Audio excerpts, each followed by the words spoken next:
My name is Yolanda. We are present to the result of our second name in the narrative text record. Episode Chan and Everybody. Yang akan kita bahas dalam serbuk ini adalah pengertian narrative text, social function atau tujuannya, ciri-ciri, perbedaan narrative text dan descriptive text, jenis-jenis terus contoh narrative text yaitu Sleeping Beauty, Kancil dan Buaya, Bloody Mary, Romeo and Juliet, Ruston, dan kaidah kebahasaan. Pengertian narrative text. What is the narrative text? Narrative text is the type of the text that tells a chronological story in the past tense. Artinya, teks narasi adalah suatu cerita yang dibuat runtut dalam kalimat lengkap. Narrative text menceritakan cerita imajinatif atau cerita nyata yang dimodifikasi dan disusun melalui urutan kejadian yang terjadi di masa lalu. Lalu apa tujuannya? The aim of narrative text is to entertain the reader through a amusing story. Tujuan narrative text adalah untuk menghibur para pembaca dengan ceritanya. Apalagi ciri-cirinya? Umumnya narrative text menceritakan sebuah kisah yang sudah terjadi di masa lampau. Lalu biasanya teks naratif ada berupa cerita yang populer di kalangan masyarakat. Selain Ramos, Crocodile, Sleeping Beauty, dan lain-lain. Terus juga ada narrative text yang jarang dibagi ke dalam beberapa square, baik yang sederhana maupun kompleks. Artinya, ada beberapa teks naratif yang memang ceritanya dibuat secara bersambung atau berkelanjutan antara bagian satu dengan bagian lainnya. Lalu, ciri yang paling mencolok dalam teks naratif adalah tujuan untuk menghibur pembaca. Selain itu, ada pun tujuan lainnya berbagi pengalaman pada audiens. Lalu, apa perbedaan antara naratif teks dan descriptive text? Dari bentuk penceritaan, teks naratif disajikan secara berurutan dari satu kejadian ke kejadian lain, membentuk sebuah kisah yang terpadu. Sementara itu, teks deskripsi lebih berfokus kepada penggambaran objek secara detail. Pada penceritaan, kalau kita bisa perhatikan teks naratif, selalu tentang sebuah topik yang dilakukan oleh tokoh atau pelaku dengan berbagai karakter. Makanya pada teks yang satu ini terdapat konflik atau kejadian sebab akibat. Nah, hal ini tentu berbeda dengan teks deskripsi yang cenderung lebih terstruktur dan detail dalam menjelaskan suatu hal. Yang ketiga, dari segi penggambaran sifat juga berbeda. Pada teks narasi, penulis akan menjelaskan sebuah cerita yang lengkap dengan rututan peristiwa karena bersifat fiktif. Maka sifat-sifat yang muncul bisa jadi eksplisit atau implisit tergantung bagaimana sudut pandang autor atau penulis. Kalau teks deskripsi lebih cenderung mendeskripsikan sebuah objek yang mana udah jelas di dalamnya memuat banyak kata. Terus yang keempat, tujuannya. Kalau teks naratif itu untuk menghibur, kalau teks deskriptif itu untuk menggambarkan suatu objek atau pelajaran yang baru. Nama cerita misteri. Dongeng atau yang dalam bahasa Inggris disebut fairy tale merupakan cerita tentang peri atau putri yang biasanya dibacakan kepada anak-anak menjelang tidur. Dongeng memiliki arti cerita ajaib yang tidak benar-benar terjadi atau sekedar khayalan. Contohnya Beauty and the Beast, Snow-White, Cinderella. Fable merupakan cerita tentang binatang yang seakan-akan berperilaku menyerupai manusia. Salah satunya contoh yaitu si kancil dan buaya. Fable merupakan salah satu jenis narrative text yang mengandung banyak pesan moral. Folktale atau cerita rakyat merupakan cerita turun-menurun dari leluhur hingga menjadi sebuah tradisi. Baik lisan maupun setengah lisan, di Indonesia terdapat beberapa cerita rakyat yang cukup terkenal, salah satunya Bawang Putih Bawang Merah, Jaka Tarub, Flora Present the Beauty. Jangan, itu gantian bikin demo. Ini aku aja.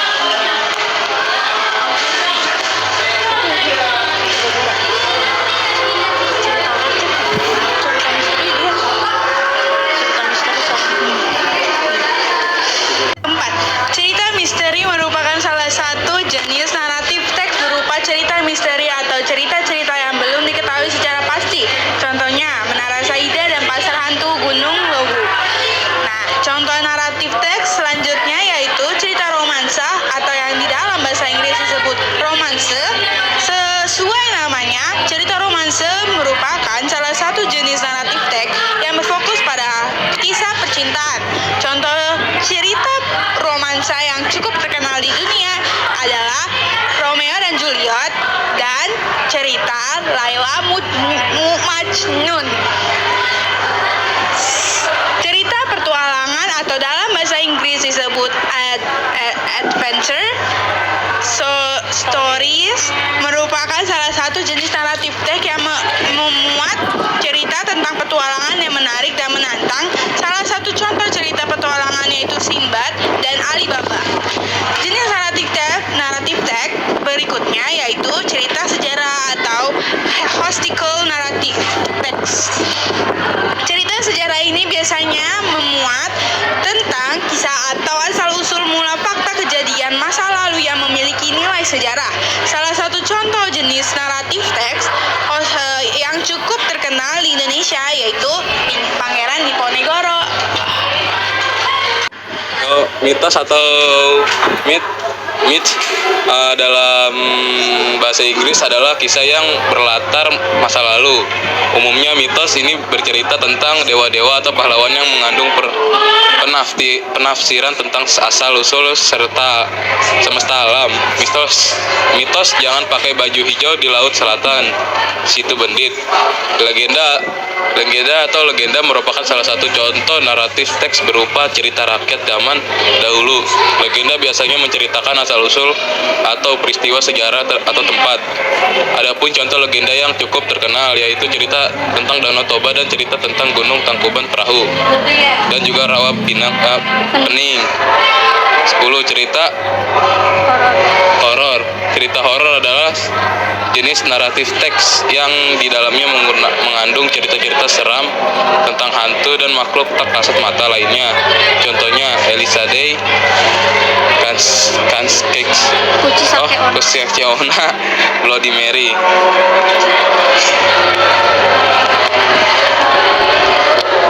Salah satu contoh teks naratif adalah Sleeping Beauty. Saya akan membacakan cerita ini. Once upon a time, in a faraway land, a king and his beautiful queen had a beautiful baby girl. They named their daughter is Aurora because she filled their lives with light. Visitors from all over the kingdom came to celebrate the princess birth, including their good fairies who came bring gift. Artinya, dahulu kala di negeri yang jauh, seorang raja dan ratunya yang sangat cantik memiliki seorang bayi perempuan yang cantik. Mereka menamai putri mereka dengan nama Aurora karena dia mengisi hidup mereka dengan cahaya. Pengunjung dari seluruh kerajaan datang untuk merayakan kelahiran sang putri, termasuk 3 peri yang baik yang membawa hadiah.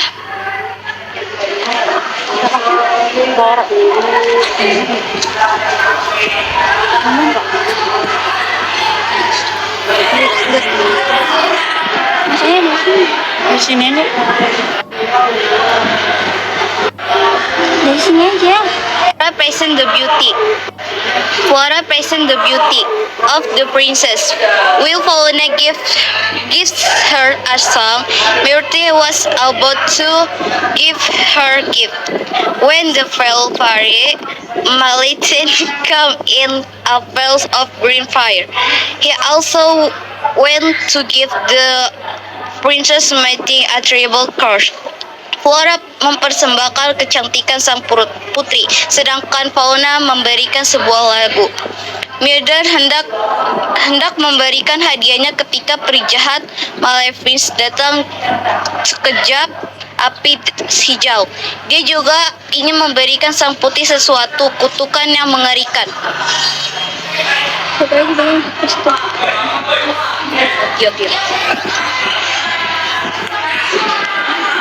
Yang ini Morwell, the civil Meriwether. Meriwether Ini deketin. still had an As a gift. has to give suggest To give. to give Sikas. Sikas pill to Soften. soften Vision. permission Push. cross. However, However, the king and queen will sit fear Very. very worry. well Worry. about Their their daughter safety. Untuk Mary untungnya Meriwether Untungnya Meriwether masih memiliki hasil untuk diberikan dan mengucapkan mantra untuk melakukan kutukan Malefic. Namun, raja dan ratu masih sangat mengkhawatirkannya. Over the years, the kill grew into about beautiful young woman.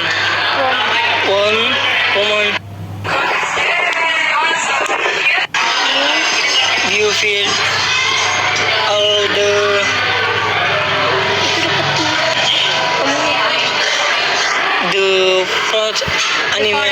the forest animals held the house. Charles had beer, rose and surround her with love.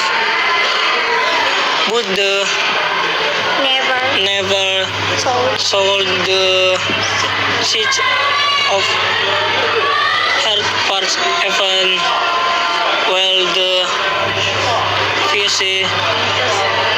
princess was 16 years old.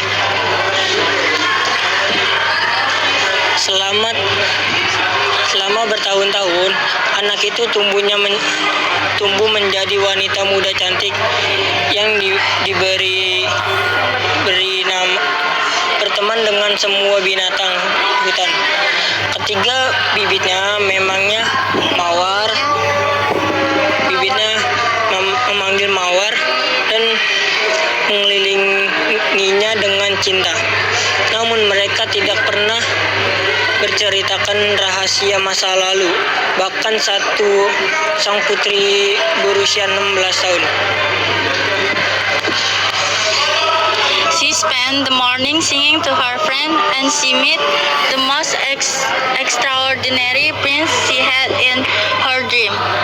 Briar Rose believed he is her true love. He is Prince Philip. The prince was so enthralled that he jumped from his horse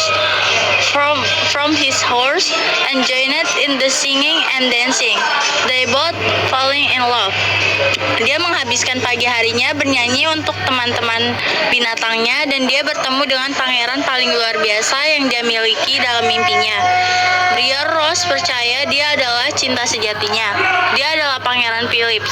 Sang pangeran begitu terpesona sehingga dia melompat dari kudanya dan ikut bernyanyi dan menari. Mereka berdua jatuh cinta. But when Briar Rose returned to the cottage, her auntie tell her that she is a princess and must return to the castle and meet the prince she loves. When Aurora arrives at the castle, the three fairies left her alone. But Maleficent soon appeared. She put Aurora into a trance and stuck her finger in the castle. Tetapi ketika Briar Rose kembali ke pondok, bibinya mengatakan kepadanya bahwa dia adalah seorang putri dan harus kembali ke kastil dan bertemu dengan pangeran yang dicintainya. Saat Aurora tiba di kastil, ketiga peri itu meninggalkannya sendirian. Tapi Maleficent segera muncul. Dia membuat Aurora kesurupan dan memasukkan jarinya ke poros, dan sang putri tertidur lelap di loteng. When the three fairies will find Aurora, they immediately bring the sleeping princess into the room. then put the whole kingdom into a deep sleep. After that, the three realized that Prince Philip was Aurora true love, but he was in Maleficent. Saat ketiga peri menemukan Aurora, mereka segera membawa putri tidur ke kamar, lalu membuat seluruh kerajaan tertidur lelap. Setelah itu, ketiga peri tersebut menyadari bahwa Pangeran Philip adalah cinta sejati Aurora, tapi dia berada di penjara bawah tanah Maleficent.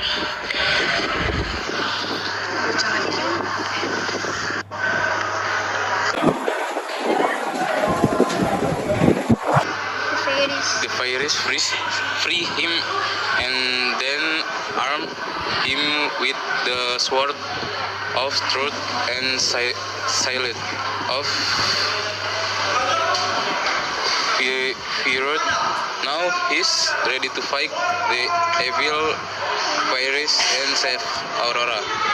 Back at the castle, Philip comes face to face with Maleficent, who has transformed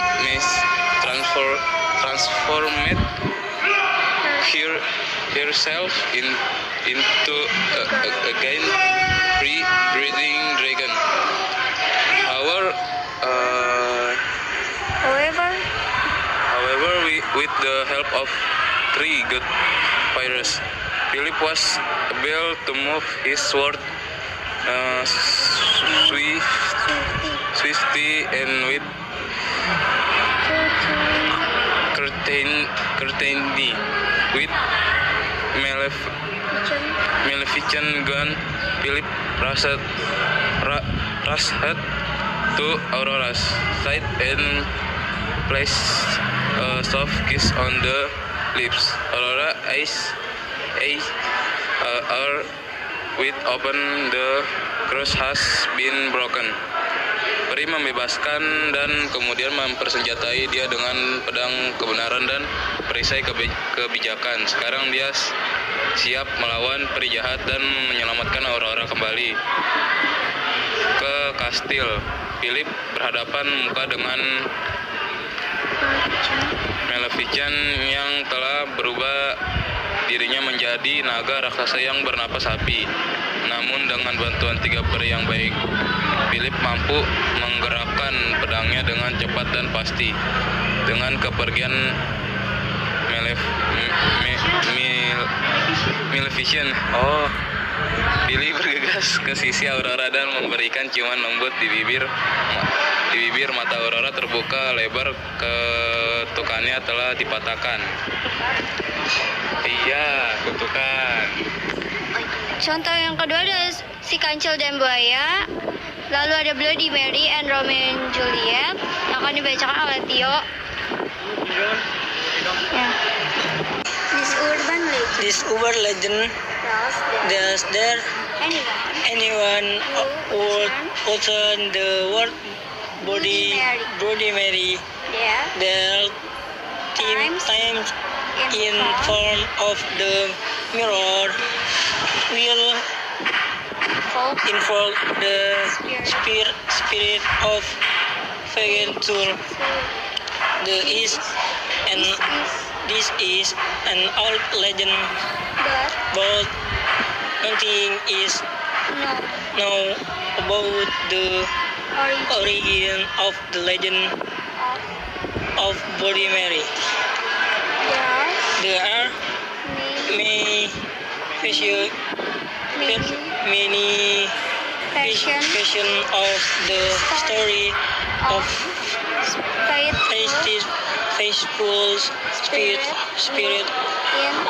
who in the story of Bloody Mary or as body was I one who was murder.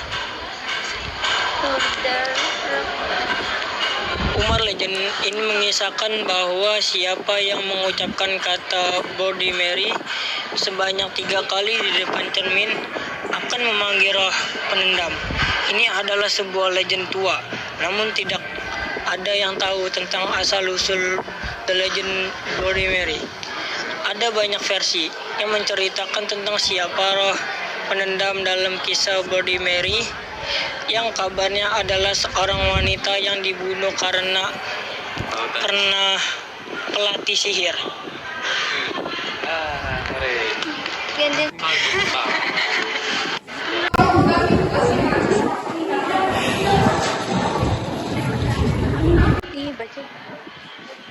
Title 2 oren struktur naratif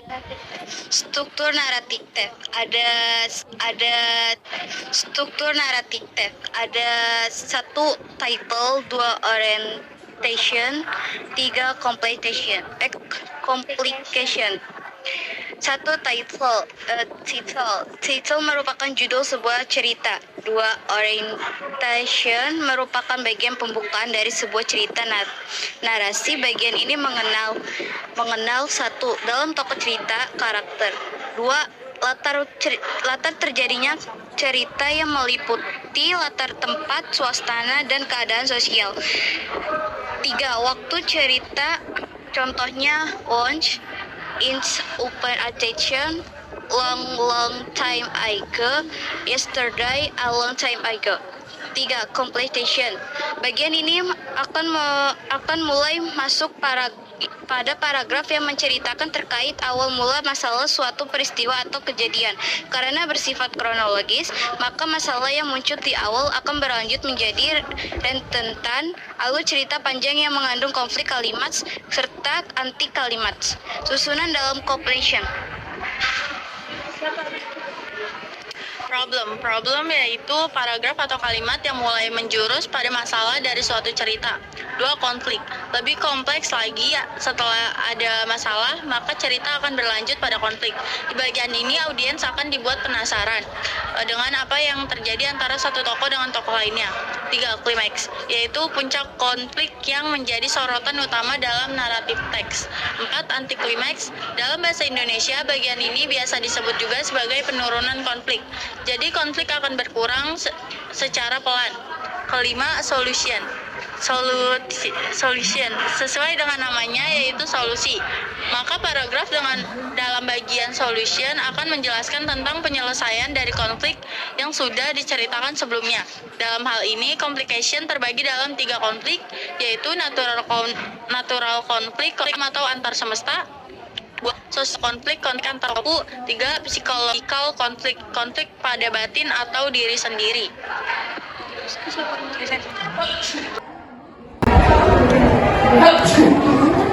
Resolution adalah akhir dari cerita atau kesimpulan dari cerita. Paragraf ini menjadi penjelasan lanjutan dari resolution. Yang kelima, reorientation. Sebetulnya struktur yang satu ini tidak wajib ada di naratif teks, namun umumnya kalimat dalam paragraf ini akan menceritakan kondisi terakhir sang tokoh yang dalam cerita ini, atau bisa juga berisi tentang pelajaran atau pesan moral yang dapat diambil dari kisah tersebut. Tunggu lagi. Ini siapa?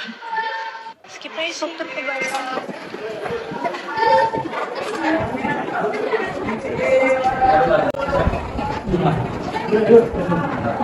Yang keempat, kita akan membahas unsur kebahasaan dalam naratif teks.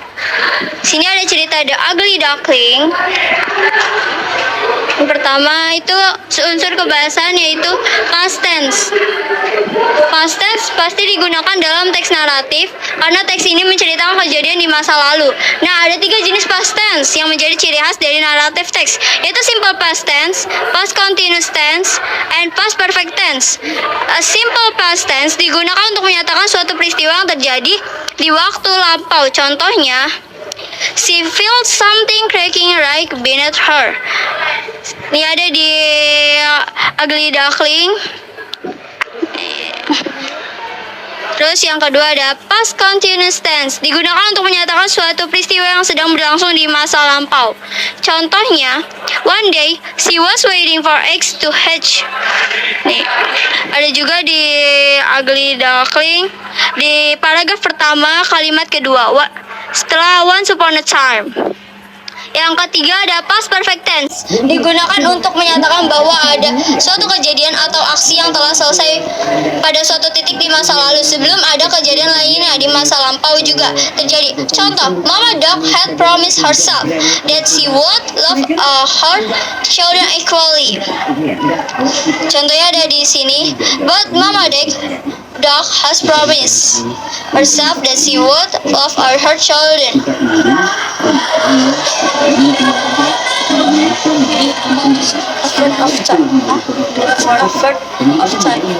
Upward on time. Teks narasi biasanya diceritakan dengan urutan kejadian atau jalannya cerita yang biasa kita sebut dengan alur. Maka dari itu dalam teks narasi pasti terdapat after of time atau keterangan waktu. Nah, berikut ini adalah contoh after of time yang bisa kamu temukan di teks narasi. Once of a time, dahulu kala, on day, suatu hari, this time, kali ini, until day, sampai suatu hari.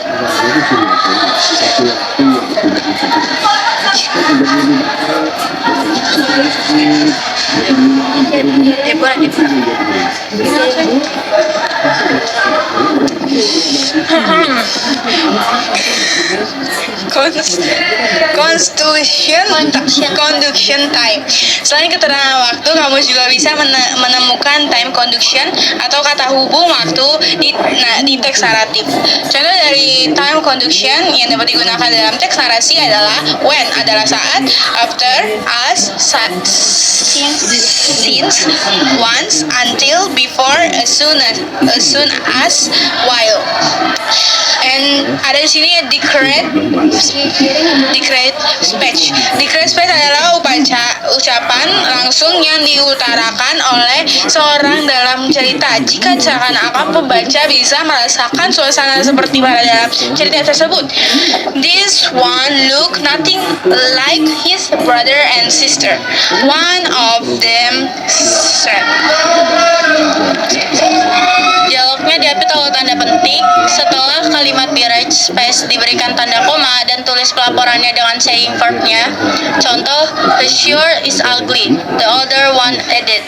Jika pelaporannya berada di awal kalimat langsungnya, tulis pelaporannya dengan saying verb-nya, kemudian beri tanda koma, tambahkan tanda kutip setelah tanda koma, dan diisi dengan dialognya, akhiri dengan tanda titik.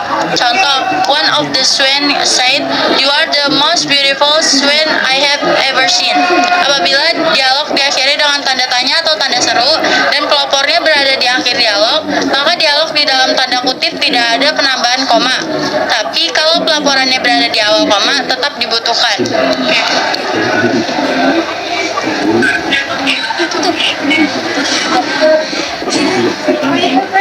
Oke, sekian dari presentasi kelompok kami. Mohon maaf kalau ada salah kata ataupun yang lain-lain. Kami mohon maaf. Sekian, terima kasih.